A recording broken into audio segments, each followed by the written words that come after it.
শুকনো কাঠের ফালি গরম করে প্রয়োজন মতো আকৃতি দেওয়ার কাজ করছিলেন শ্রমিকেরা। হঠাৎ বিকট শব্দে বয়লার বিস্ফোরণে প্রাণ গেল দুজনের।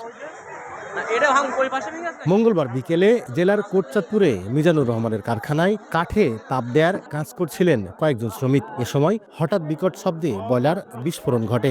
ঘটনাস্থলেই মিল্টন ও রাম নামের দুই শ্রমিক মারা যায়। গুরুতর আহত অবস্থায় আরও দুইজনকে উদ্ধার করে প্রথমে কোটচাঁদপুর উপজেলা স্বাস্থ্য কমপ্লেক্স ও পরে যশোর মেডিকেল কলেজ হাসপাতালে ভর্তি করা হয়। সিলিন্ডারের মাধ্যমে যে কাঠ মাটি নরম করে আর কি, নকশা করতে সুবিধা হয়, ওই জিনিসটা আর কি বাস্ট হয়ে গেছে।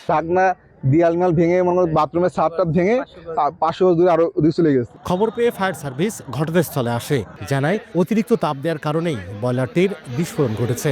15 ফিট দৈর্ঘ্যের একটা সিলিন্ডার একটা সাইড খুলে প্রেসারের কারণে খুলে সামনের দিকে মুভ করে। খণ্ডিত অংশের আঘাতে স্পটেই দুইজন মারা যায়।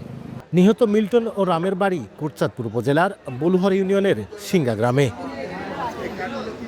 লোটাস রহমান সোহাগ, সময় সংবাদ, ঝিনাইদহ।